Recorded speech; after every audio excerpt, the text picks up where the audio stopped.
On November 15, 1926, the National Broadcasting Company hit the airwaves for the first time.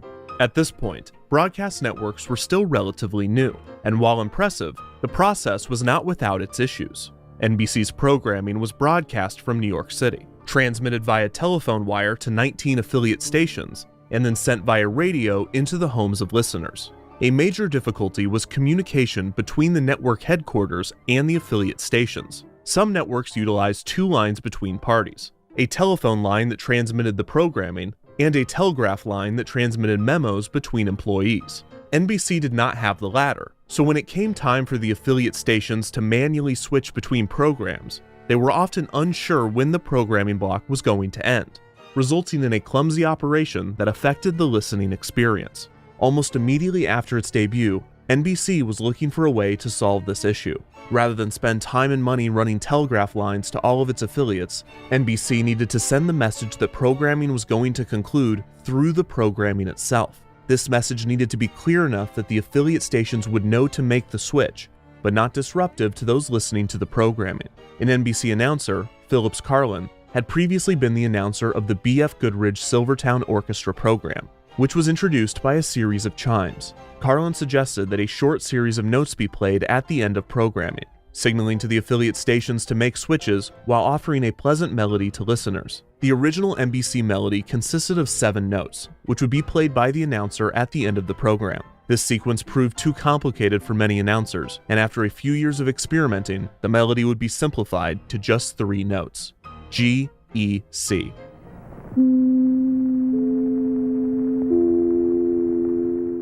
While not the first musical network identifier put in place, the NBC chimes was the first to be recognized nationwide and was the first iconic sound signature in the United States. As more radio and eventually television networks entered the media landscape throughout the 20th century, many would try to create sound signatures of their own. Most often, the branding would only last a few years before being refreshed, and the sound signatures with the most longevity would often not be themes representing the network as a whole, but rather a specific programming block, such as a theme for news or sports.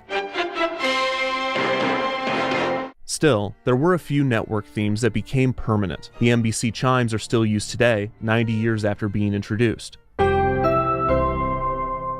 1984, Nickelodeon debuted a theme sung by jazz musician Eugene Pitt and produced by roots musician Tom Pompisello. Nickelodeon! This sound signature remains the network's theme and has been remixed countless times in the 40 years since being introduced.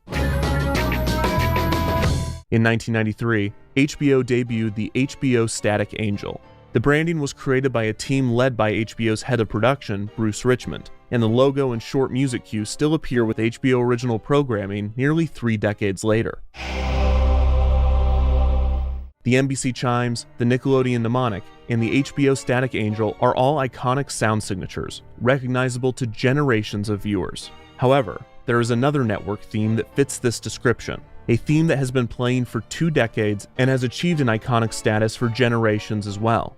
This is the Disney Channel theme. The theme comprises 4 notes.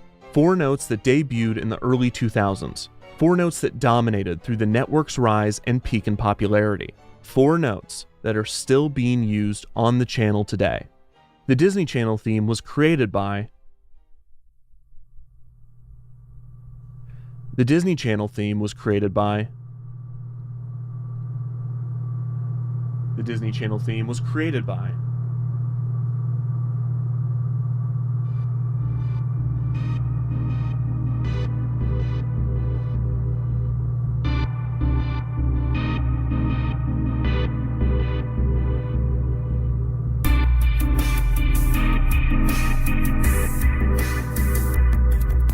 I have no idea. We should be good. Can you hear me okay? I can hear you great.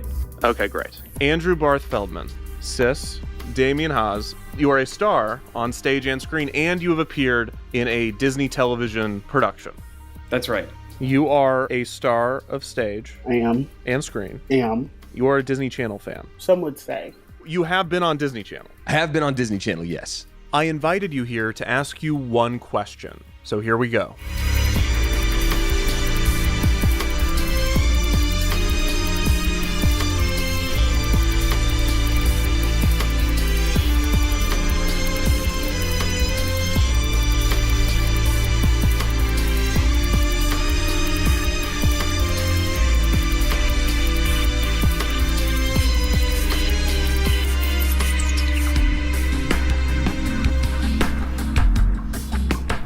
This is my question. Do you know the Disney Channel theme?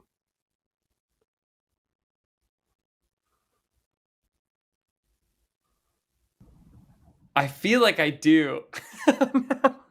Do you know the Disney Channel theme song? It makes me think like a Hillary Duff, like, "Hi, I'm Hillary Duff, and you're watching the Disney Channel," and then it'd be like,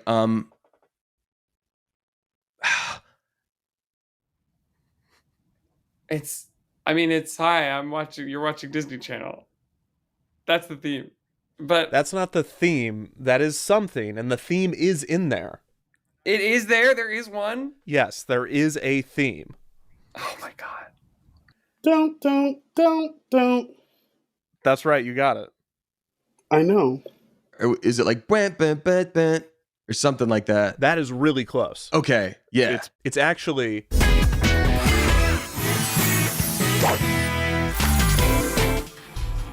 Yeah, of course. Isn't it weird that we don't know who wrote that theme? No. Okay. We don't know who wrote the Nickelodeon theme. Yes, we do. I don't. But you could know if you wanted. Sure, and I'm sure we could know if we wanted to know who wrote But the we Disney Channel can't. theme. Nobody Okay, knows. go. So what I'm going to try to do is a legitimate investigation Okay, where I try to figure out who wrote this theme. great. I'm catching you at such a crazy time in this journey that you're on. I can't wait to see where it goes.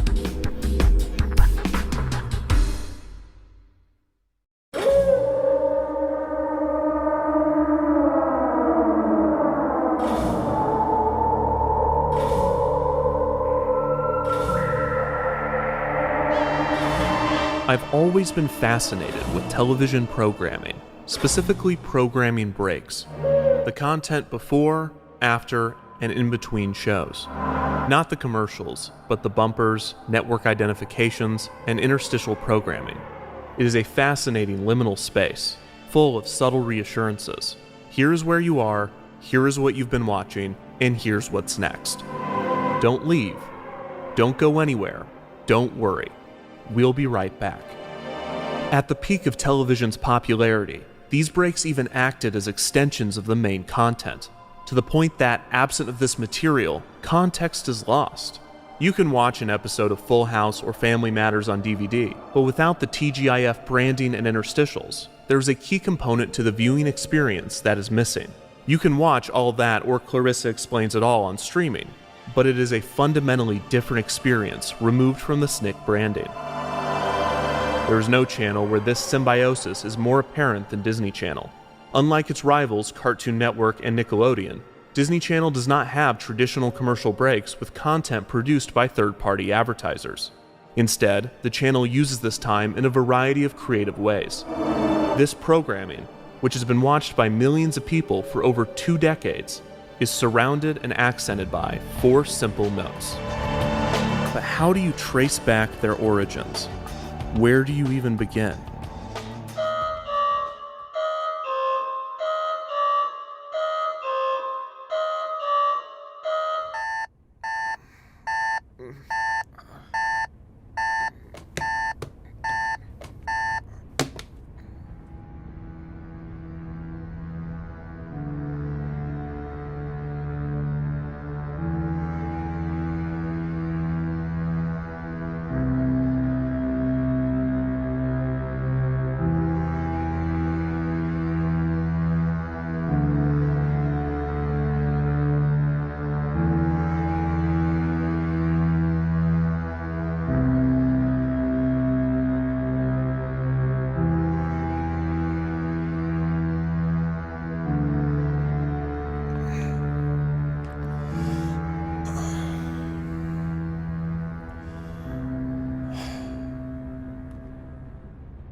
All right, let's establish our timeline.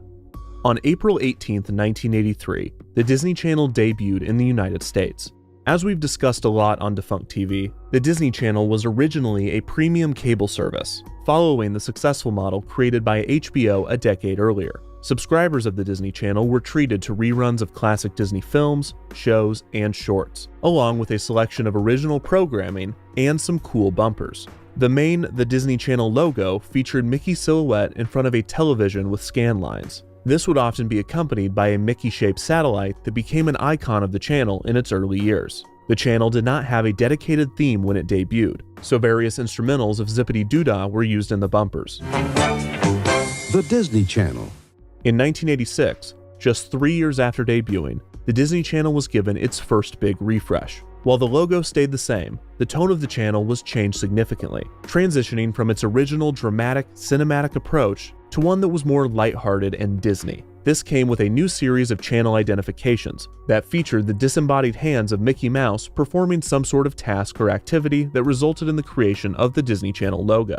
These bumpers were brilliantly shot, visually stunning, and also a bit unsettling. There's something disturbing about only seeing Mickey's hands in puppet form and never hearing his voice. In one of these bumpers, Mickey goes into a photo booth, and you think surely this will be the one where we see his face, but no, the photos just come out smudged and blurred. Scary stuff. This bumper is also terrifying, but it's definitely on purpose this time. Mickey is having a nightmare in which his hand is being chased by a ghost, and then the Disney Channel logo itself. The hand then runs down a hallway made of the other bumpers, and all of those bumpers' hands begin to attack this bumper's hand. And one of the attacking bumpers is the bumper we're watching. The bumper ends with Mickey's alarm waking him up, which is a total cliche, but otherwise, the bumper is the best bumper. It bumps. Many of the musical cues in these channel IDs are similar, but the Disney Channel still lacked a distinct theme. However, an original song was created to promote the channel, and they did not hold back on the energy. This rather long musical number culminated in families and Disney characters singing "Disney's Our Channel," and among the choir was everyone's favorite Disney character. Our channel, Disney's our channel. This song often ended with one of the most violent logo reveals in the history of television. A few years later, in the early 90s, more channel IDs in the POV style were created, except rather than puppetry, these new ones used claymation, and instead of featuring Mickey's hands, this batch was from the perspective of Donald. In 1995, the Disney Channel began to phase out the scanline portion of its logo, opting to just use the text to represent the channel. This would not last long though, as 2 years later in 1997, the channel would have its most significant change yet, transitioning from a premium cable service to a basic cable channel. Disney would drop the in the channel's name, becoming simply Disney Channel. A new logo was created with a Mickey-shaped television that various characters would be composited into. This refresh also gave Disney Channel its most distinct musical theme yet. These branding changes were just part of a massive transition for Disney Channel. Up to this point, most of the Disney Channel's original programming was 27 minutes. But after the switch to basic cable, the channel would transition to television standard 22-minute programs. This meant that Disney Channel's 27-minute programming would be phased out and replaced with new content, and also that for every 30 minutes of airtime, the channel would need 8 minutes of programming breaks. Disney Channel assured its longtime viewers that they would not be filling this time with commercials, which was somewhat true. Disney Channel would take on very few sponsorships from outside companies, instead opting to advertise the countless products being sold throughout the Disney company. This turned Disney Channel into a synergy machine, seamlessly promoting its films, TV shows, products, and theme parks. However, it would be a disservice to call these tie-ins simply commercials, as they were formatted in such a way that they could be viewed as original programming. For instance, within a year of the transition to basic cable, Disney Channel began airing a program called Movie Surfers. Movie Surfers gave viewers an inside look at the newest Disney feature film, with child actors serving as entertainment reporters. Ideas such as these were brilliant and a sign of what was to come, but at this point in the late 90s, Disney Channel was still very much in a period of transition and experimentation, and not every idea stuck. Coming out of the switch to basic cable, Disney Channel created 3 distinct programming blocks. First, Playhouse Disney was created as a morning block with programming aimed at preschoolers. Second, Vault Disney was created to air classic films, television programs, and shorts. Vault Disney would air at night and throughout the early morning. Finally, Over a year after the rebrand, a third programming block was introduced to Disney Channel, an afternoon block aimed at tweens and teens named Zoog Disney. Zoog Disney had its own theme, its own characters, and even its own world. The Zoogs were a group of robots that lived inside of the bits and bytes between the television and computer screen. Their entire backstory is explained in their theme song, including the odd detail that they've been alive since the birth of fire. And since it was released in 1998, each character was introduced in a rap. My name's Joe. I'm a Zoog. Got a place just for you. The Zoog Disney programming block was an attempt to appeal to the tweens and teens of the late 90s that were becoming more and more interested in this thing called the interweb. It also served the dual purpose of promoting the tie-in website. The lineup for Zoog Disney was initially pretty sparse, with Disney needing to syndicate shows such as Growing Pains while it built its own tween programming. Though Disney really only needed to syndicate the 7th season of Growing Pains because this was the one that featured a young Leonardo DiCaprio, which allowed the channel to brand an entire week of programming as Leonardo Week. Yeah. In 2000, Disney Channel introduced a new variant of the 1997 logo, removing the characters in the middle and giving it a more modern, hip look. The Zoogs were also given a CG redesign with more human-looking characters, and Disney Channel even created Zoog video games and action figures. A new sound signature was also circulated around this time, but it was less of a musical mnemonic and more two melodic shouts. With the premieres of Even Stevens in 2000 and Lizzie McGuire in 2001, Disney Channel was on its way to establishing itself as a major competitor in the preteen demographic, which at the time was dominated by Nickelodeon. By 2002, Disney Channel was ready for another refresh. The 3 programming block model might have helped with the transition from premium cable, but it was no longer needed. The block with the most successful branding, Playhouse Disney, would remain. The Vault Disney block would be retired entirely, as Disney Channel was going all in on tween programming. The Zoog Disney branding would also be dropped, while most of its content would remain. Movie Surfers would continue to produce more episodes, and more interstitial programs in a similar vein were created. The previous movie block branding, Zoog Movie, would become Disney Channel Movie, with a brand new song that would become iconic for viewers of the channel. Perhaps most significantly, the rebranding would bring a new logo and a new channel theme. These additions first appeared at some point in late 2002.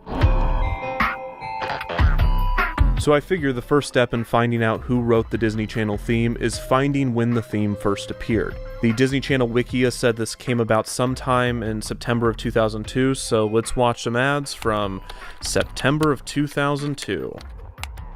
Kids like you express themselves every day on Disney Channel. It does help to talk about September 11th, because, you get it out.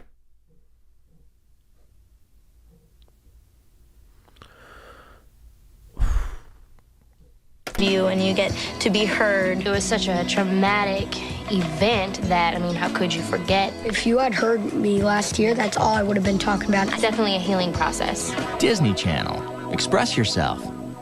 Oh, thank God. I really thought that was going to be the first appearance of the theme. This segment, this Express Yourself segment, I feel like I've seen something like this before, where the teen stars of the channel do these sit-downs, but usually it's about friends or the homework they pretend to do, but it's not about 9/11 usually. So after a bit more research, I found a lot more of these 9/11 PSAs, most of which were from right after the September 11th attacks in 2001, and these have been recirculated recently. About a year ago, there was a bunch of news stories looking back on these PSAs, but none of those look back on the ones that were a year later, which visually are a lot less patriotic, which makes the transition into talking about 9/11 far more jarring. Anyways.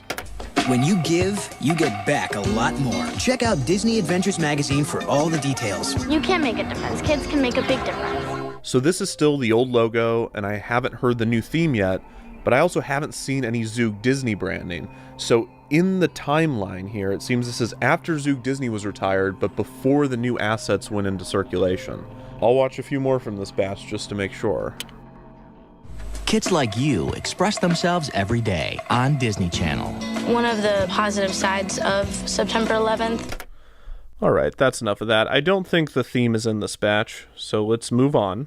One comment does say, it's awesome you got a September 2002 Disney Channel airing from before the retool/logo change. So that makes me optimistic that the wiki is right and that September 2002 is when we get the new logo. Not sure if that's when the theme's going to show up, though. Also, huge thank you to archivists that upload programming breaks. These are specifically from Southpaw Frizzle. I view it as legitimately important historical work. These are time capsules that could have easily been lost. That's the old theme. So this is still before the retool. Gosh darn it. Let's see if there's any of those Express Yourself ads in here. I think that kids should just be friends with their friends for who they are and not worry about where they came from or who their parents are. I agree. Someone differently just because of what someone else has done. A lot of my friends, they're treated differently because of the whole September 11 situation. Oh my gosh, I thought this was going to be a normal one. This was before Disney Channel's logo changed a few days later on October 7th, 2002 by CA Square. And then Evan's Media Archive says, nope, they changed it on September 30th, 2002. There's no way somebody uploaded something from September 30th, 2002, is there? Oh my gosh. Go like this. This is September 30th, 2002, and that's the new Playhouse Disney logo down there. We're so close. Boy Meets World. Wait. After that, it's a twin thing. Wait. Sister. On Disney Channel. That was it. That was the 4-note mnemonic. We found it. So the new logo and 4-note theme debuted the week of September 30th, 2002, but we're still missing a key feature of the rebrand. I don't see any of the wand IDs. I don't see them drawing anything. The Disney Channel channel identification, or wand IDs as they are most often referred to, are a series of bumpers that feature a star of the channel stating their name and the program in which they appear, before uttering the classic line, And you're watching Disney Channel. It's almost unnecessary to describe these bumpers, because they are by far the most iconic and recognizable aspect of Disney Channel that exists outside of the programming, and they are one of the most famous channel identifications in the history of television. For broadcast networks, channel IDs such as these are actually mandatory. Stations must air an identification during sign-on and sign-off, as well as every hour on the hour. This is station KMBC, Channel 9, Kansas City. This is because broadcast television uses public airwaves and is subject to the identification standards set by the Federal Communications Commission. Cable channels, on the other hand, are private, and instead of using airwaves, cable uses cables and satellites. So while cable channels such as Disney Channel don't legally have to air channel identifications, there are still many reasons why programmers might create these types of bumpers. For children's television, the FCC mandates that there's a clear separation between the programming and the commercials. This is due to the fact that children have child brains that can't always tell when Max and Ruby has ended and a commercial for Floam has begun. This is what initially led to some of the most famous bumpers in children's television, including the famous After These Messages bumpers from ABC. A channel identification after the commercials and before the programming can also qualify as a reasonable separation of the two.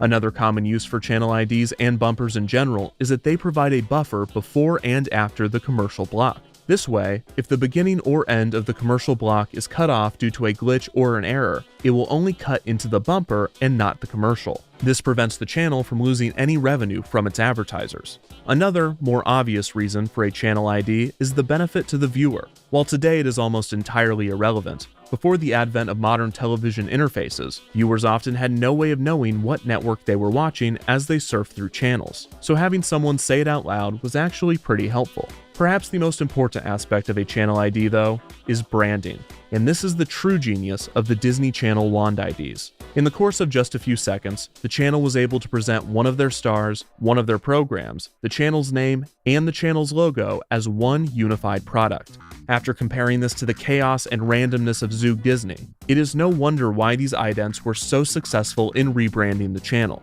which is why it's so surprising that there are no wand IDs from late 2002, or I should say, almost no wand IDs.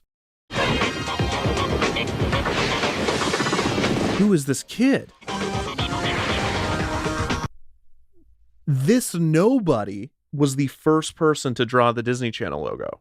He's also really good. He is a pro. Look at those circles. It seems that this kid, whose bumper aired throughout late 2002, was the first person to appear in a wand identification, even if only technically. The first batch of Wand IDs with the channel stars would not air until June of 2003, 8 months after the rebrand.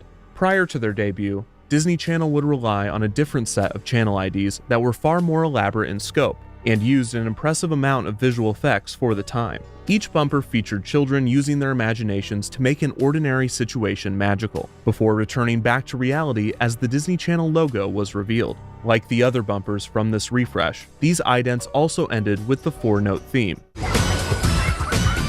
Watching these back to back, it's interesting to note how different the music cues are. They all have different tones, instrumentation, and progressions. Often, the only common element is the final 4 notes, which also vary slightly in key and rhythm.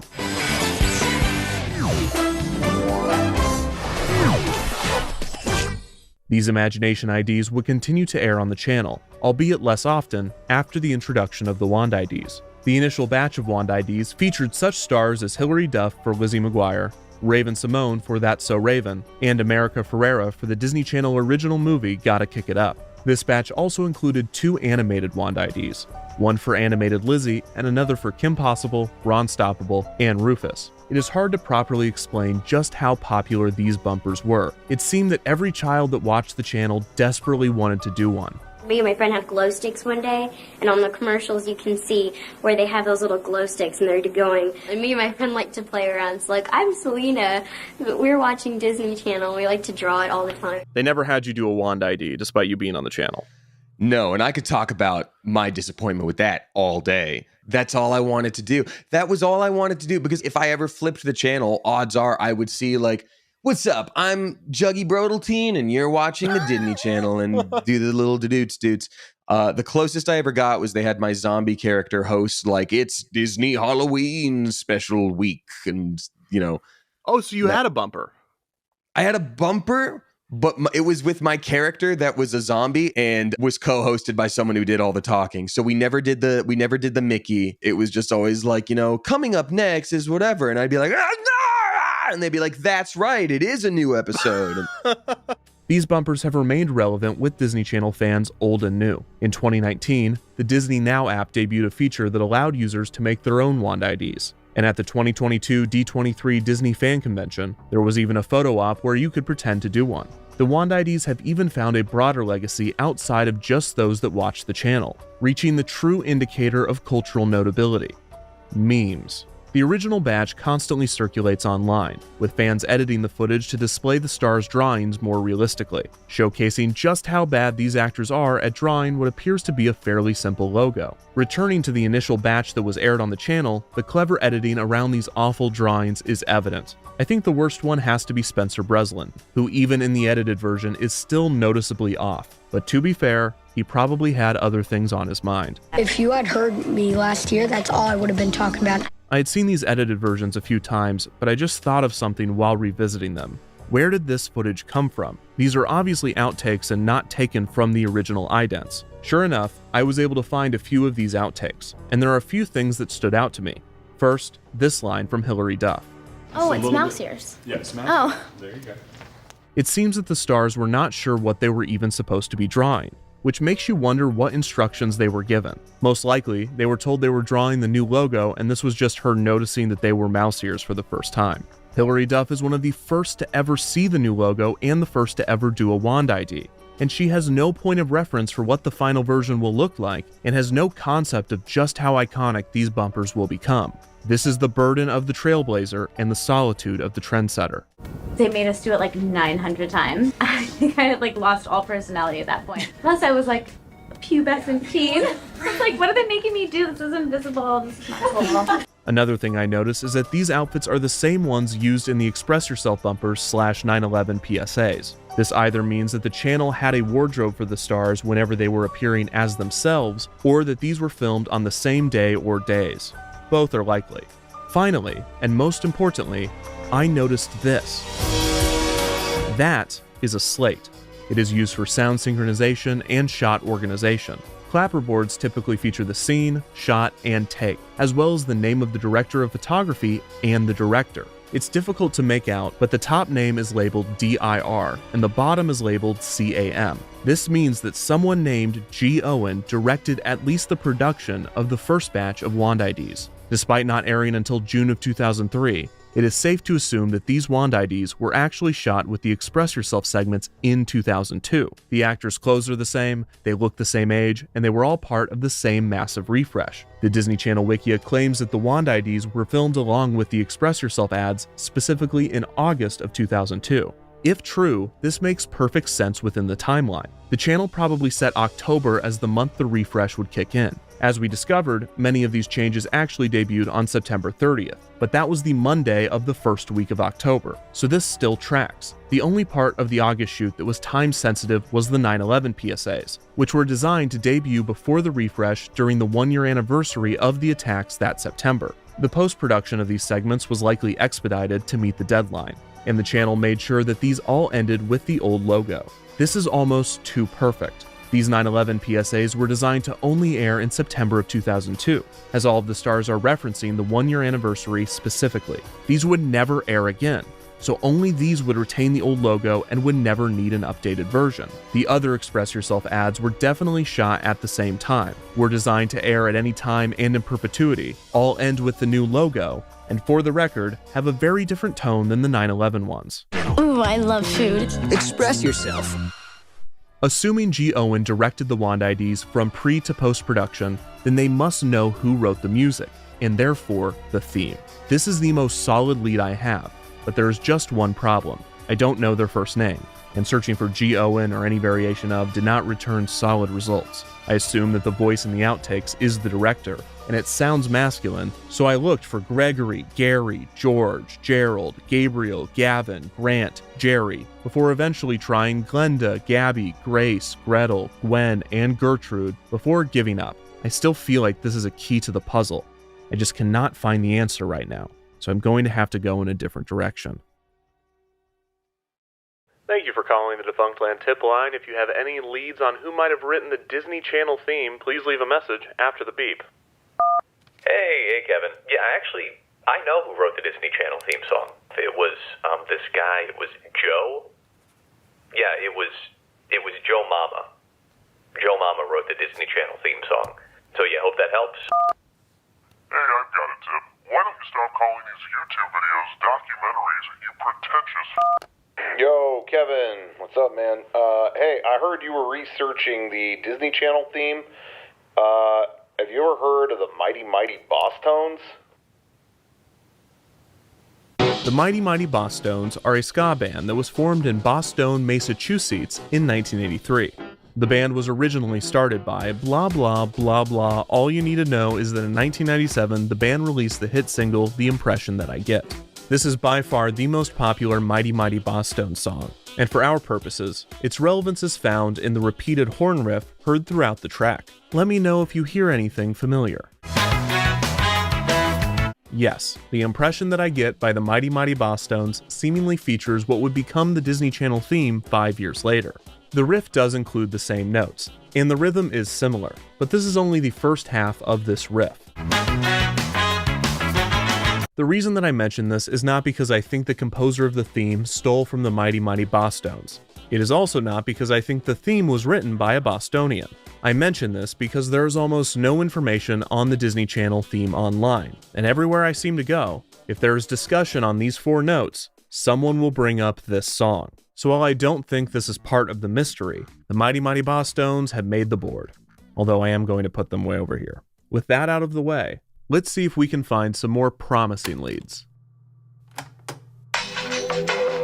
There are 2 major music licensing organizations that composers and artists join, and that's ASCAP and BMI, and they have a shared database. So if you want to license something, all you have to do is go to this search engine and search for the song, and it'll tell you who owns it, who wrote it, who has the ability to license it. Now, I'm not sure that the composer that wrote the theme would have submitted to ASCAP and BMI, as Disney Channel owns it 100%, but it's the best lead I have right now, so let's search. You can search by title, you can search by composer, you can search by publisher, but I'm just going to type in Disney Channel and see what happens.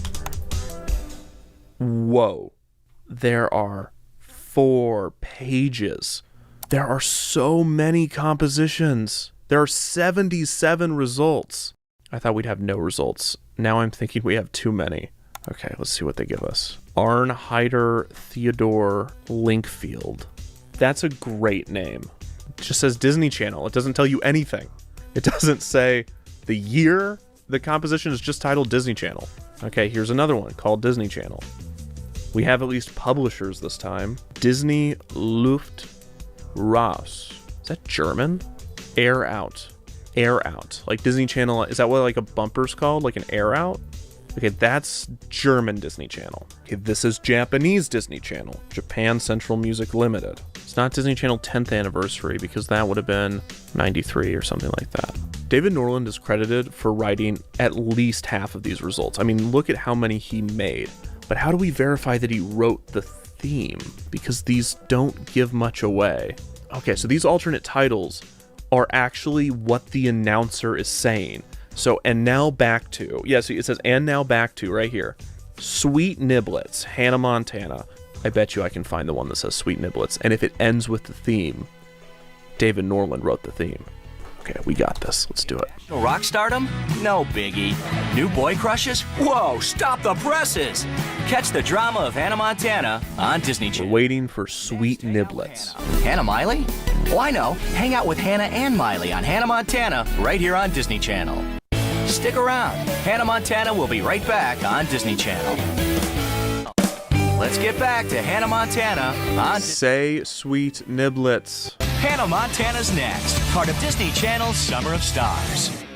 Don't go away. Hannah Montana will be right back. Part of Disney Channel's Summer of Stars. Hannah Montana. Hannah Montana. Hannah Montana. Hannah Montana. All part of That's So Sweet Life of Hannah Montana. Hannah Montana. Hannah Montana. Sweet Niblets. Hannah Montana. Yes, we got it. But is the theme there? Hannah Montana will be right back on Disney Channel. It is. It's there. Sweet Niblets. Hannah Montana Disney promo. David Richard Christopher Norland. Now I just gotta figure out how to get in touch with this guy. His website does not mention working for Disney Channel. I'm 95% sure this is the David Norland that wrote for Disney Channel. And I found a way to contact him. I really hope he responds.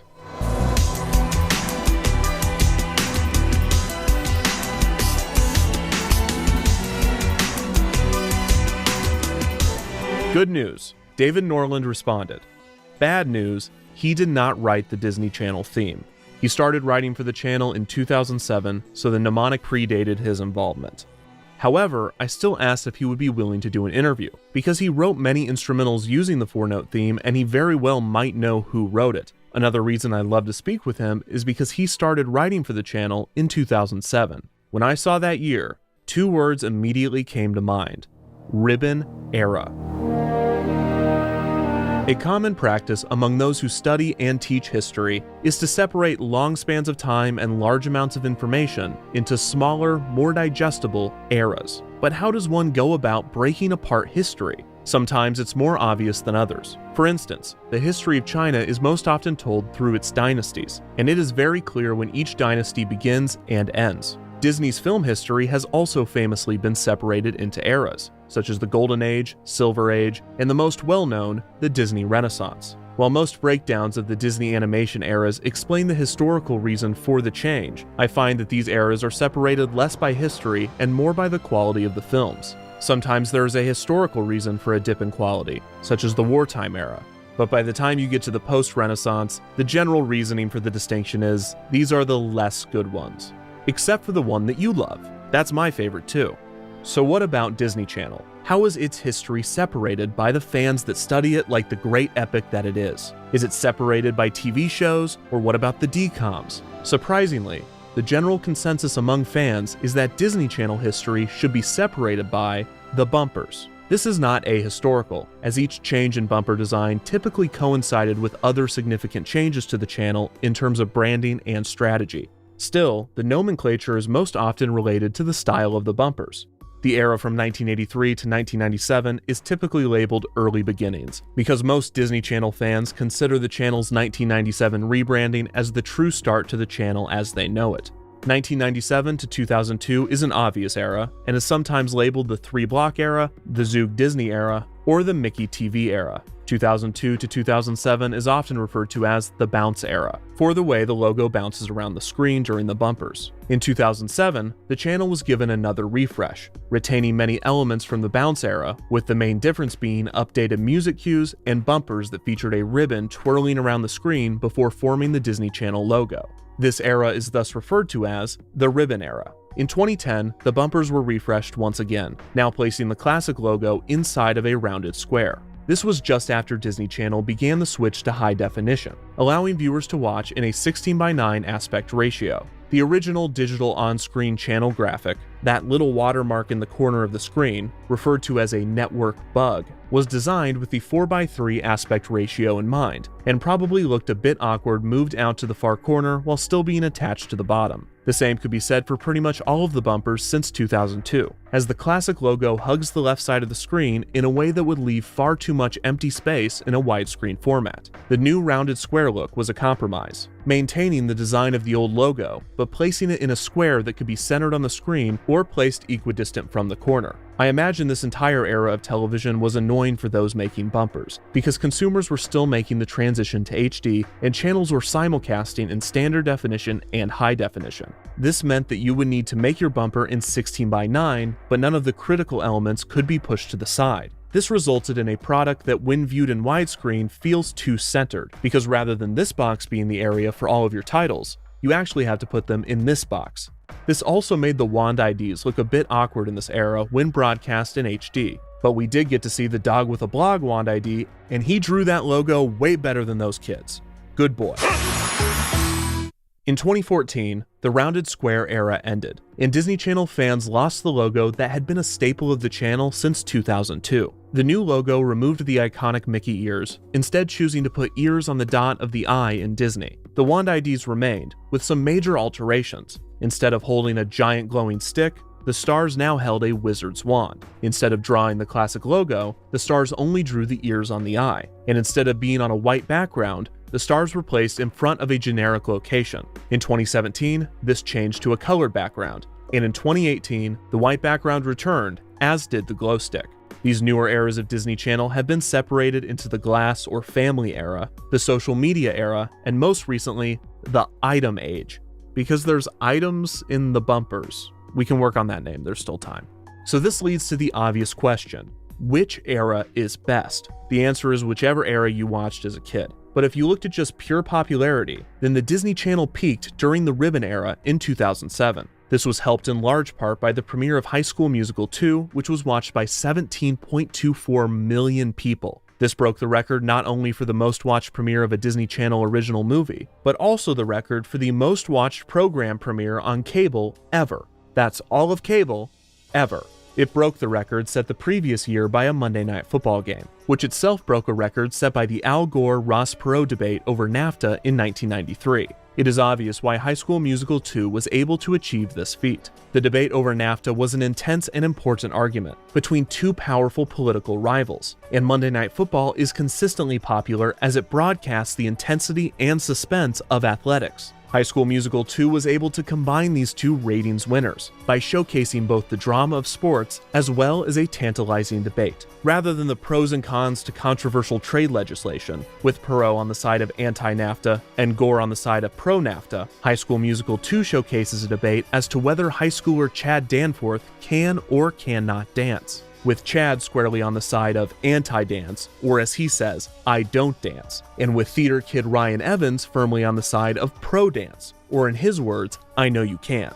This back and forth captured America in a way that neither the NAFTA debate or Monday Night Football could do on their own. When Chad replies to Ryan's assertion that he knows that he can dance, Chad, like a bullwhip, retorts, not a chance. 17 million people watched this premiere. If you clicked on this video, you were probably one of them. It impacted some more than others.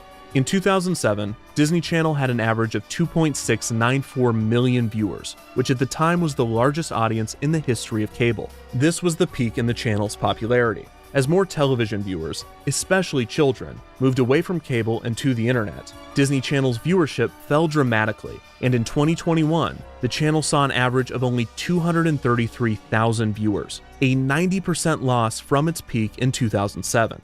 2007. the year that the Disney Channel peaked in viewership, the year that Disney Channel entered the ribbon era, the year that Disney Channel hired a new composer to write music for their bumpers, a composer that just agreed to an interview.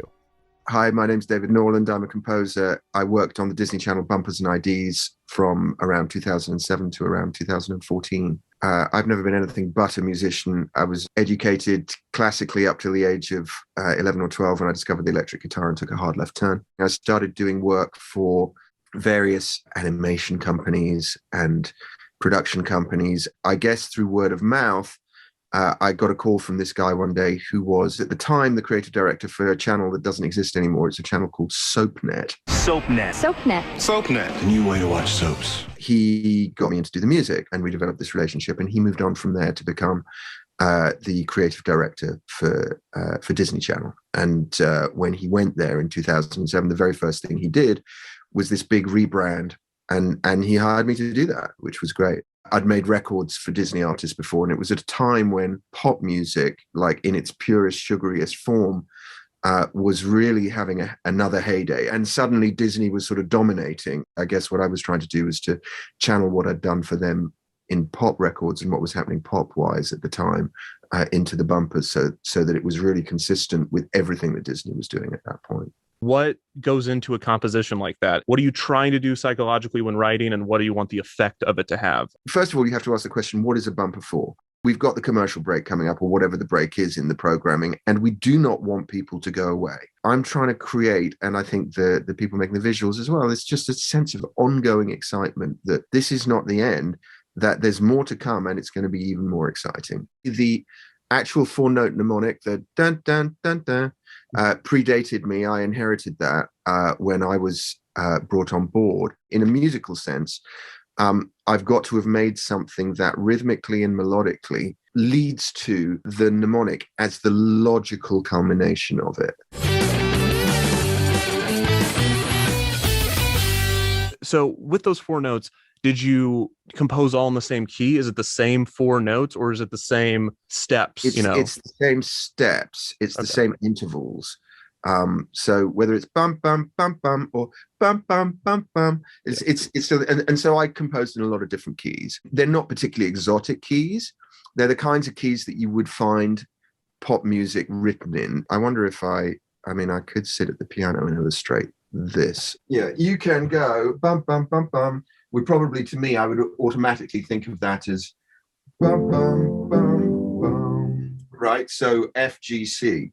4-5-1, but you could also do it the other way around. You could do bum bum bum bum, right, and do it 5-4-1, or you could do bum bum bum bum. So you could do an E dominant 7th to an F to a C, or you could do bum bum bum bum, which is a little more kind of jazzy and old school and kind of musical. The basic rhythm is bum bum bum bum, right? But I think that I probably messed the rhythm around a little, moved it around a little bit in some circumstances as well, and probably went bump bump bum bum, which is just rhythmically a slightly different way of voicing it. It's still the same intervals, but it says something ever so slightly different rhythmically. I want to ask you about some of the compositions specifically. I'll tell you my favorite. It was this wild, like, That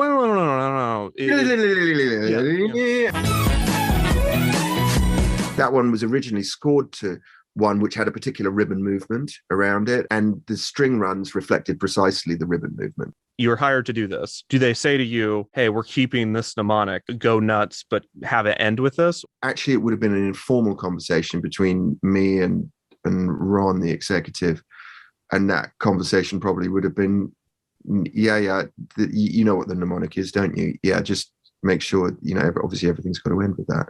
I don't even know that he would have even had to have said everything's got to end with that, because I would have known that. Seems very unlikely that it would even have been considered that they would change the mnemonic. It's such a successful piece of branding. They don't hand you sheet music with 4 notes on it.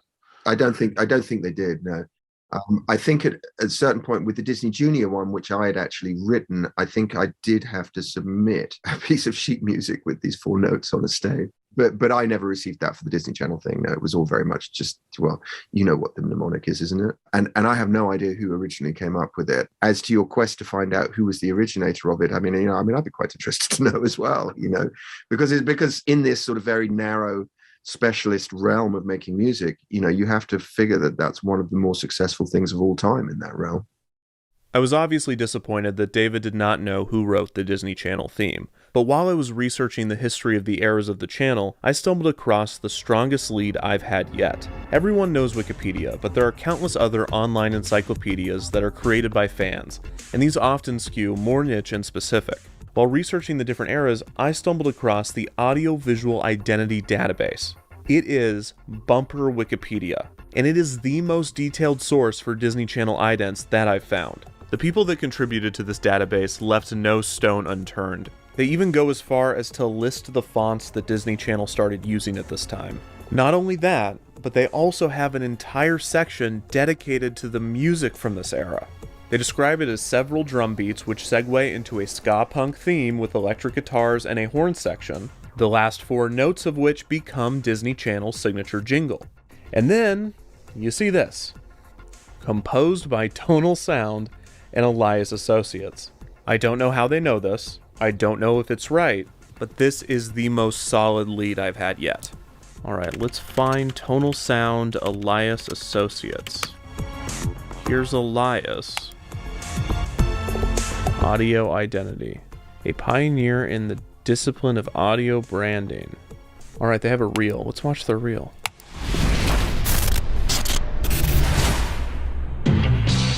Oh, the MTV Moon Man. That's famous. Liberty, liberty, liberty. And that annoying Liberty one. Yahoo! They made Yahoo? And Intel? And Honda? We are farmers. Bum, ba-dum, bum, bum, bum, bum. Man, you've got to be kidding me. I didn't see Disney Channel, but I just saw pretty much everything else. That is every sound I have ever heard. Okay, here's an article about them. Elias Music is known as the leader in sonic branding and for its ability to bring stories to life through the power of music. Mercedes-Benz, Nike, American Express, Liberty Mutual, Honda, Google, Farmers Insurance, Apple. There is probably a better than not chance that whoever wrote the Disney Channel theme worked for Elias. Elias just happens to be the most popular music company for jingles and sonic branding in the world. This company has to have at least 10, maybe 20 composers at a time, maybe 100 composers. Well, it's not a good sign when I Google Elias Music Disney Channel jingle and the first thing to come up with any sort of relevance is the Audiovisual Identity Database. What is Elias Tonal? Again, first relevant result, the Audiovisual Identity Database, where we found the information in the first place.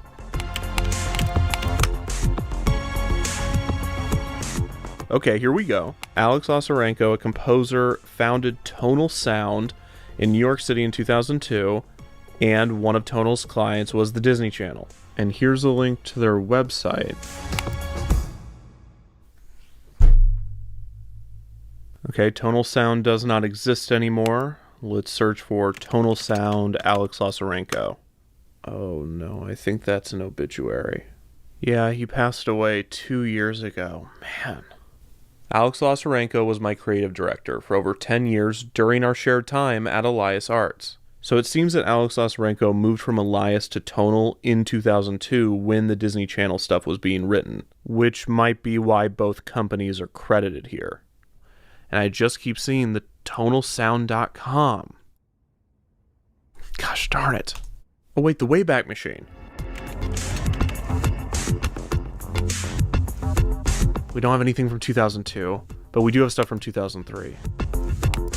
Look at this old website.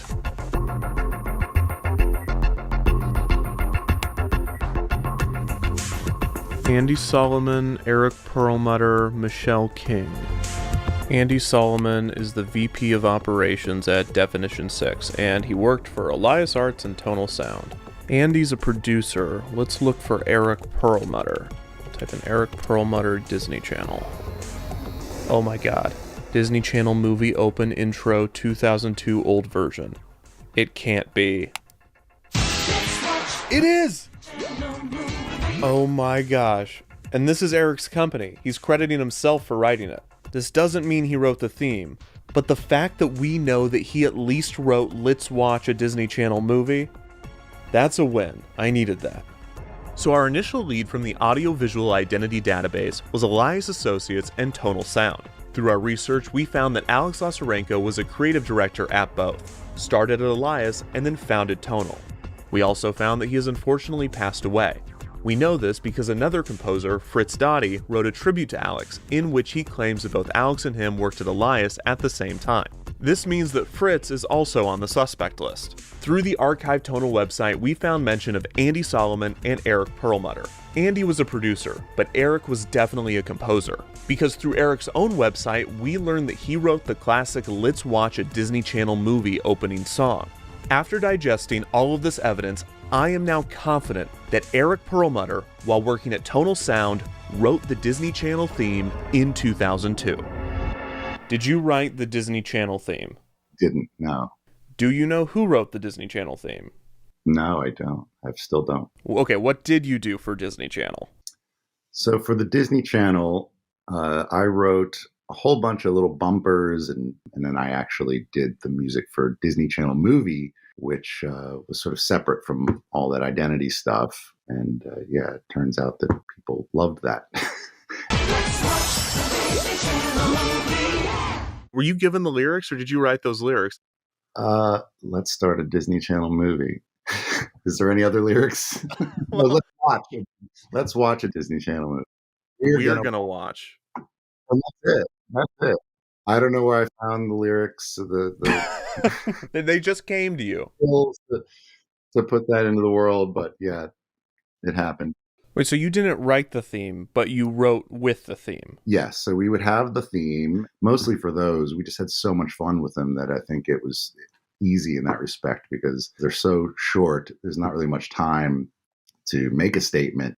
So the challenge was always find the essence of that 5-second little bit. And because you don't have long to tell a story, but you still need to tell that story of, I'm trying to think of one where the girl's jumping on her bed and it's a pillow fight and feathers are flying everywhere and it's over. Like you don't even have time to sort of set up an idea before it's done. I just sent you a compilation of these idents. Okay. Did you write any of these? Let's see. Okay, I did that. I did this one with the freezer. This is me. The bug. Yeah, I did this one too. Pillow fight. I did this one with the dog. How'd you get the dog to bark like that? That was me. Orf, orf, orf, orf. Wait, no, really? Yeah, oh yeah. Those are the so most that wasn't I thought you just pitch corrected the dog. Nope, that was you. Me barking. I think it's a misconception oftentimes with people who hear composer and you think about a guy with a feathered pencil writing, sheet music out of his mind, but most of the time it's just somebody on a keyboard coming up and recording in real time as they're creating and putting it all together at the same time. But when it came to these notes, it was pretty straight ahead. And what was the name of the music house you did these with? Elias Associates or Elias Arts. So from my research, it seems like Elias is a really big company, probably the biggest music house for jingles and sound signatures. Is that right? Absolutely. That was my understanding, that they were the country's biggest, probably the world's biggest music house, bi-coastal at the time. So that's probably why I'm having a difficult time trying to find who wrote that theme. Yes. It could have been probably dozens of people at the time. Yes. And I think the company tried to harness this idea of there are no individuals here, a little bit of a nameless face. You weren't sort of allowed to be known. Okay, thanks so much for doing this. My last question, did you work with a G. Owen? Didn't, no. Okay.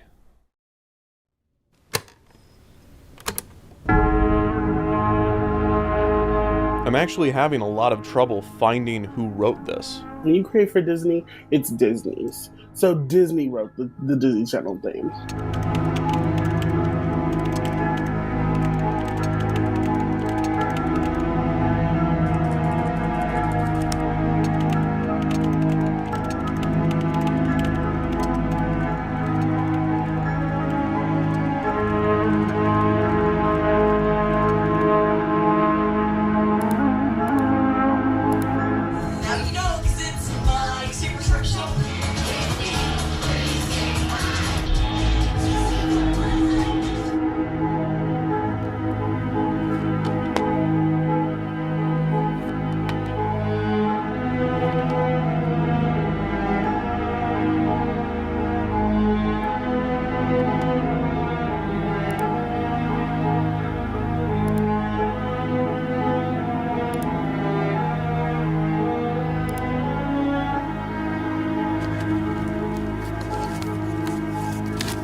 So I just got a response from Fritz Dottie.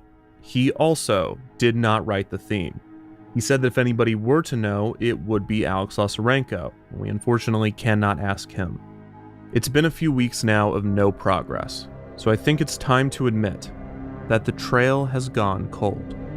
I've reached out to as many relevant people as I can find, most of whom did not respond, and those that did told me that they did not write the theme and have no idea who did.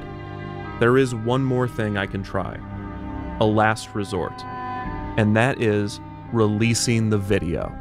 I've always known this was my break glass in case of emergency. If I stop the video here and release it, someone out there watching must know who wrote this theme, or know someone who knows, or at the very least know who G. Owen is. I know it's anticlimactic, but I'm out of options. This is officially a cold case, which means there's only one thing left to do. It's really not surprising that I've come up short. Bumpers, idents, interstitials, they are designed to be seamless. They are not meant to stand out. Why would their creators be any different? Maybe I'm just making excuses. From the moment I started this investigation, I had an ending in mind. I thought it would be under more triumphant circumstances, but I hope it still plays well in defeat. And if I'm being honest, I just really want to do this, so please indulge me. I'm Kevin Perjurer, and you're watching Disney Channel.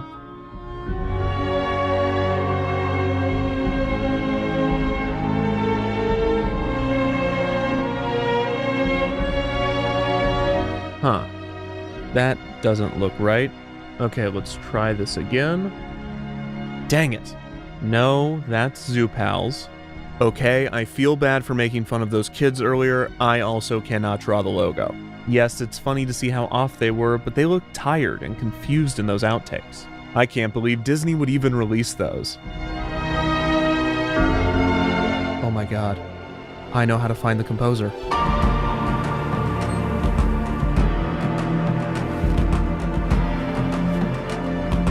Okay, so I just had a revelation. Who released the footage of the kids doing the wand IDs? Because these are not funny bloopers. This is not a gag reel that would be included on a DVD. I don't know when Disney would have released this in any official capacity. So I'm thinking that someone else did. That someone would need to have access to the footage. So maybe it was someone internally, but more likely it was some company that worked on the project. Okay, this is a news organization that released the footage. Hilary Duff and Raven awkwardly do wand IDs in unearthed Disney Channel promo BTS footage. This article does not mention where they got the footage, it just mentions that it was unearthed somehow. So this BuzzFeed article credits a Twitter account for uploading them, but then it also embeds YouTube links that are no longer available. Here's a Pop Crush article. Update, the playlist has been removed from public viewing. Who uploaded the playlist? So what if I YouTube the playlist? Nothing. What if I Google the playlist? Nothing. What if I just do this? We're getting somewhere. Oh my gosh. Last month, Atlanta edit boutique Guillotine Post released some exclusive throwback videos on YouTube from some post-production work they did on the iconic Disney Channel Wand IDs in 2002. Here's Guillotine Post. They don't credit themselves for doing any Disney Channel stuff. This is Guillotine is a digital boutique in Midtown Atlanta. Oh my god. Glenn Owen. No, go back. Glenn Owen. That's G. Owen. That has to be G. Owen. State Line Films. Glenn Owen worked for Disney Channel. What is this? It's one of the 9/11 PSAs! The editor worked for director Glenn Owen. That is G. Owen. For Andrea Taylor at Disney Channel. Here's Andrea Taylor, Senior Vice President on Air, Disney Channel, Toon Disney, and SoapNet. Hey, that's the new way to watch soaps. January 2000 to January 2003 overhauled the network's image as a channel for sweet 6-year-old girls into a powerhouse that was cool for all kids, responsible for all aspects of on-air promotion, packaging, stunting, marketing, advertising, sales tapes, synergy projects, online activity, and short-form programming. Everything except the shows. That's what this video's about. She has to know who wrote the theme. I really hope she responds to her inbox. So my first question is, what did you do at Disney Channel? My job was to create personalities for networks, change them around or make them different, and then go on to the next one. When I went to Lifetime, it was not a network for women. There was a lot of variety of program, including medical programming. And when the head of programming and my group said, we're going to call this television for women, the head of ad sales said, oh my God, we're going to lose so much money. This is terrible. My job was to say, okay, here's what you got to do. Early in my career, I've been the associate creative director for sports promotion at TNT, and Andrea was the creative director there. And so when she started working at Disney, she continued to use me to direct and produce their promotional work. She used Patrick McDonough a lot. He was amazing. Patrick is great. I mean, he's designed so many networks. I had been working mostly in sports. Andrea Taylor, who we did a redesign for Comedy Central. She then went to TNT. We did a redesign for TNT. Andrea went to Disney. That's how we started to get involved with the Disney brand and the Disney Channel movies, the Wand IDs. I was recruited from TNT to go to Disney to turn it from a network that was two things. They had a younger section that was like Bear in the Big Blue House. And then there was 6-year-old girly stuff. The goal was to turn it into a tween sensation. We knew that that's where Disney Channel could fit in and win and be amazing. It meant changing the programming, but that would take a little longer. But as you know, Disney didn't have commercials. So you had 40 minutes an hour of programming, and then I had 20 minutes an hour to fill. And a lot of that was really clever synergy programming. Were you told by someone higher up what you needed to promote? There was a meeting every week where there was a big, humongous conference room table where everyone would announce what they were doing that week, like to cross-promote. Like, I wish I had video from these meetings. When the Lizzie McGuire movie was coming out, there was a meeting where someone would go, we're making napkins. The next group would go, we've got the lunch boxes. And this started at least a year before the movie came out. I started selling you stuff about Finding Nemo a year and a half before Nemo came out. I think we called them fishy facts. And it was all stuff to get kids interested in fish, so that when it came out, you liked fish. And these kids were like, this is perfect because I'm already into fish coincidentally. Uh-huh. But it was not a coincidence. No. Okay, that's a little sinister. Mm-hmm. What is a network personality? It's the feeling that you get that relates to that channel or that brand, and whether that's based on pacing or tempo or instrumentation or color or typography, animation. So all these different elements come together to create this vibe, feeling, essence.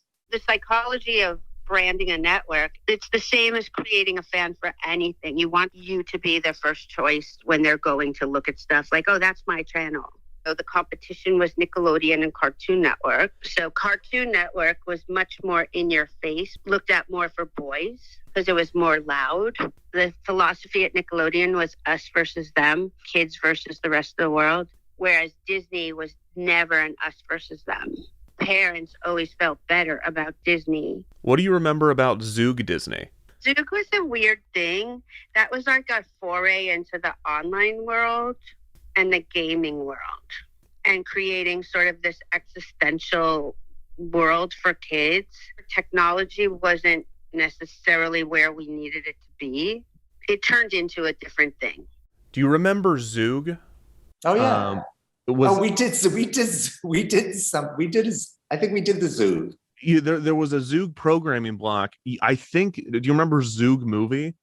I think we did. We do Zoog. We did Zoog movie. Yes, you did, because it's the same kids jumping on that trampoline. Exactly. I don't even know. I think Disney Channel movie came first, and then all of a sudden, I don't know. Andrea probably called and said, "All right, they want me to do this Zoog movie." But it should be just like this. Yeah, I forgot all about it. We always would say, like the jumping movie open. Those kids are probably all like parents and decrepit old people now at this point. We worked on what we called the promises. I'm trying to remember what they were. Like one was express yourself. But when I was growing up, we had magazines that told you what these stars loved, which, I'm sure somebody else wrote. And I thought that was great.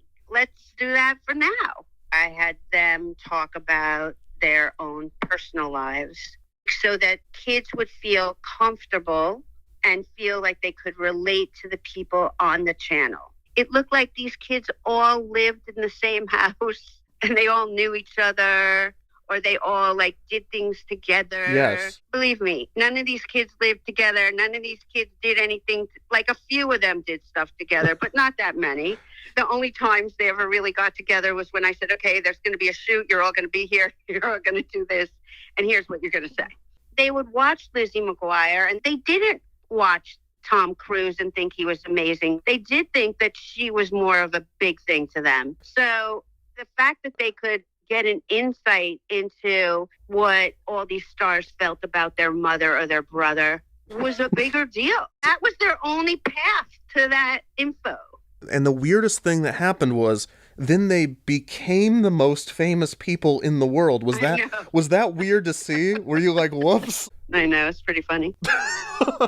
What was the vibe? I mean, it was poppy. What was it? What could you describe it for Fun. Disney Channel? Fun. Fun, and kind of magic. I mean, it makes me think about what the scenario of the kids in the cafeteria line, grays and neutrals and drab, to in comes the Disney logo, and it's glitter and candy and pink and everything, delicious and syrupy. They were just these fun, funny little stories that were incredibly complicated and time-consuming to produce. Elio Hensley and I had come up with the wand idea because we loved Tinkerbell. The wand thing came during lunch or so, because we had the Disney Channel logo, so that's where the wand came from. It was very hard for the stars to understand what the hell we were doing, because remember, they were literally holding a stick.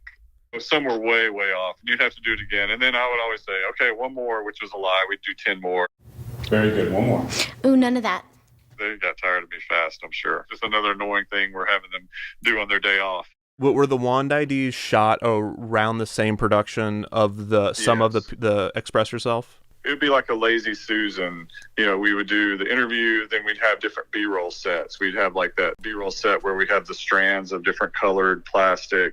So we would bounce them around and get B-roll on these different sets. And that would be one of the stops through their little, promo journey. Okay, so all these iconic, classic, recognizable things for generations of children were in the same room. Correct. Not only were they shot at the same time or the same production, they were probably shot within 30 minutes of each other. 100%. So the big question I've been asking throughout all of this research, and the question that I really hope you have an answer to, is who wrote the Disney Channel theme, that 4-note mnemonic that started appearing when you were redesigning the channel? Do you have any idea who could have written that? I worked with a guy, Alex Lazarenko, who is not alive anymore. He worked at a company called Tonal. He created that sound. I had worked with him for a long time. Like, I'd worked with him at TNT. I'd worked with him at Comedy Central. So that 4-note mnemonic, that was definitely Alex Lazarenko. Yeah, it was Alex. Do you remember anything from the production when he was writing the theme? He probably did it in like a day or two. It's like things came to him. He's amazing. I mean, he probably wouldn't have said he wrote it in a day. He probably would have said, I struggled over it for months. Do you know anyone else that would have known Alex or that would have been around for the production of these tracks specifically? I'm sure, I could probably get you to the producer. I'm trying to think of the name. Now I can't remember his name, who was the producer on it. Andy Solomon? Andy Solomon, that's who produced it. Hi, I'm Andy Solomon, VP of Operations for Definition 6, formerly for Elias Arts and Tonal. So when you started at Elias, is that when you met Alex? Yeah, right away when I started at Elias. I started as a producer, so he was the creative director on all the jobs. I assumed it wasn't Alex because he was always listed as creative director, executive owner, eventually with Tonal. Through talking to people, he was also composing regularly. Oh, absolutely. He's like a classically trained musician, done a million different things, but had a knack for memorable melodies. It was almost like you could say the words to his melody, like whether it was Disney Channel. And I forget, we did work for Encore years ago, and it was 2 notes, and we'd always go encore, and that was the melody. So, half joking, but I also think that was part of his process as well. Do you know anyone else that I could speak to about Alex? His sister Lisa. Do you know Lisa Lazarenko? If you ever spent time around Alex, you would notice even when he was just casually sitting still, his right hand was almost like he had an invisible pen in his hand writing music. His right hand was always writing. I think in his mind, he was always thinking of things in a musical perspective. I noticed towards the end of his life, he was credited alongside a David Little. Do you have his information? My name's David Little. I worked at Tonal for, I would estimate, 12 years. I continued to work with Alex after that. I've never seen anybody that can do something as complex, almost seems like effortless. He would just turn around and just like knock out like an amazing piece. I'm like, all right, what's next? He's an amazing musician, and he was also in this business world, in the music for television and film and stuff. He was like fast. He could literally write music in a couple hours and be done with it. I mean, it really came to him super fast. The thing that I'm struggling with most right now is lack of photos of Alex. I found only one. Do you have any? Do you know of any? I knew him for probably about close to 20 years or whatever, and I had 0 photos of him. He was one of those guys. He was like, if a camera came out, he was like, I'm out of here. So Andrea Taylor told me that the theme was written by Alex Lazarenko. How not surprised am I about that? A genius composer and a good friend. He's no longer with us, but he was really the sort of ringleader of all of our composers at Elias. It's tough when you have a boss who's a genius and who's just an absolute music prodigy, and you're just a dumb rock bass player trying to, breathe the same air. as him as a young person. It was incredibly intimidating, and hugely inspiring. And he was a great leader and boss as well. He was wonderful, loving, funny, so talented, so incredibly talented that it just was like nothing to him. He could, and being in his presence, especially while he was working, when, I can remember, I feel like I'm getting a little emotional right now, but those sessions where you would just show up at his studio and Alex would sit at the piano and just kind of go up. For TNT, we conducted orchestras to do things, and it was just amazing to watch him work. And then for this, here he is doing pop music, like the same head.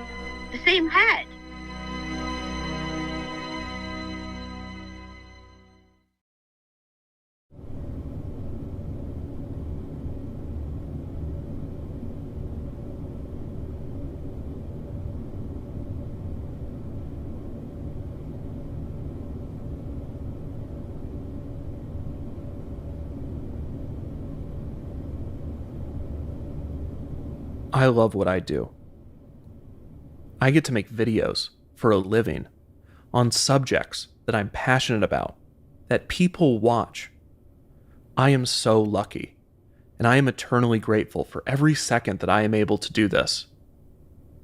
But I'd be lying if there wasn't a small part of me that hates that this is called a video and not a documentary or a film, and that I am referred to as a YouTuber or a content creator, and not a filmmaker or a documentarian or an artist. Because the truth is that I could do this, make videos on this platform every day until I die, and I would be happy every day. But that small part of me, that selfish, arrogant, pretentious, miserable part of me, would not be happy if that were my legacy when I'm gone. Because living my dream looks a lot different than I imagined as a kid, or even 10 years ago. I didn't know Alex Lazarenko, and unfortunately, I never will. I made this video 2 years too late, and I missed my chance to interview him. I can't ask him what it was like composing for commercials and networks. I can't ask him how he came up with the Disney Channel theme. But I think the first question that I would ask would be, are you okay with this? Do you even want to be credited with writing this theme? Because this was his most popular work. He composed for other networks and shows and commercials and films, some of which some people may recognize. But nothing comes close to these 4 notes. How could you compete with something that has been playing non-stop for millions of people for 20 years? And according to everyone I've spoken with, he probably wrote it in a day. And he might not have thought about it again after that. It was just another job. Alex is well remembered by his friends and family and coworkers, but on a broader public and cultural scale, he does not have a well-defined legacy. There's the tribute that Fritz Dottie wrote, the IMDb page, the archived website, and one single photo. But when I release this video and credit him for composing this theme, it will likely become the thing that he is known for. And I'm hesitant to do that. I'm hesitant to condemn someone else to the fate that I fear for myself. And worse, in this case, it's just 4 notes. There is an obvious solution to this, and that is to expose you to some of Alex's other work while I have your attention, to give you a broader sense of his talents and artistry outside of this 4-note mnemonic. I could play a few clips from his other compositions. I could link to some of his work and encourage you to go listen to it on your own. But I don't have to, because you've already listened to his music. In fact, you're listening to it right now, and you have been the whole time. Since the beginning, you've been listening to the music of the late Alex Lazarenko.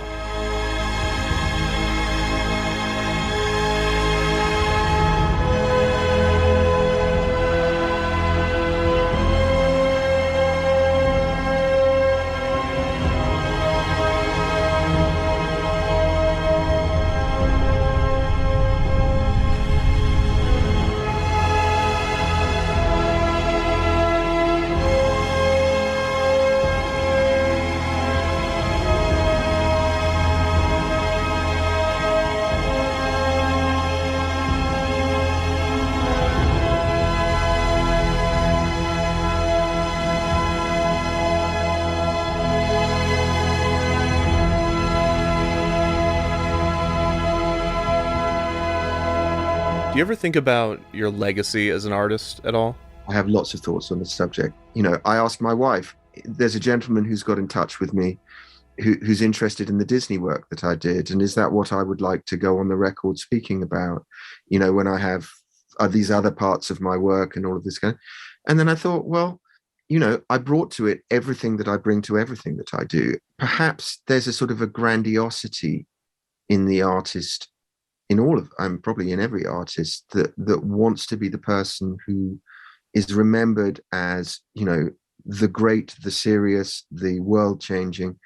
Maybe humility is accepting that we're not going to be in charge of how we're seen by posterity, and actually it doesn't matter, and that the work will speak for itself. Aliens coming from outer space without our preconceptions of what makes great art, or what our preconceptions of what our best work is, may have a completely different idea of what's valuable in terms of human creativity.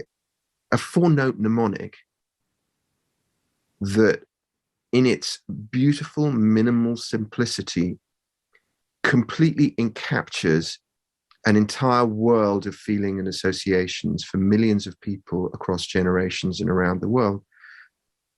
I think that's a pretty outstanding legacy. He was just good at understanding the big picture of a lot of things. So when he wrote the music, I think he knew in his mind that something as simple as that 4-note mnemonic could have a shelf life of 20 years. I really do.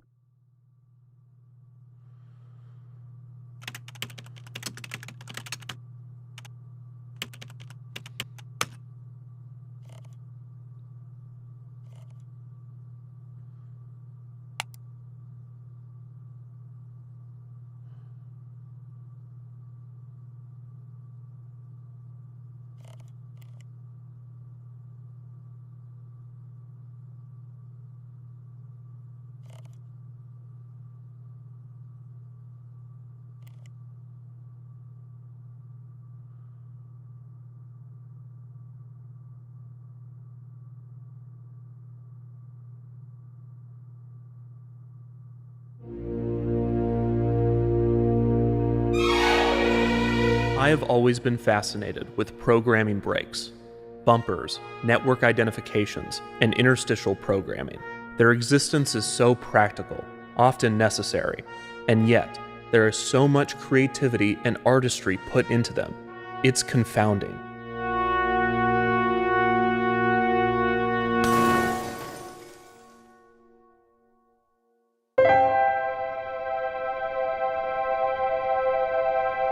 There is a part of me that wants to believe that the truest art, the most worthy, the most important, is the art which is created purely out of love for the form, the art that takes the longest to create, and the art that has the most to say. That the music played in concert halls must be better than the music written for commercials. That the films that play in theaters must be more important than those uploaded to the internet. That the programming must have more merit than the programming breaks. But I've never fully believed this. In truth, I am more drawn to the unsung artists, those whose work often goes overlooked. Whenever I have the opportunity to speak to these people, there is no shortage of passion, intent, or pride in what they do. It doesn't matter if it was just a job, or if they completed it in a day. It doesn't matter what platform it ended up on, or what they are referred to as. These are artists. They brought everything they had to whatever they were doing, and it showed.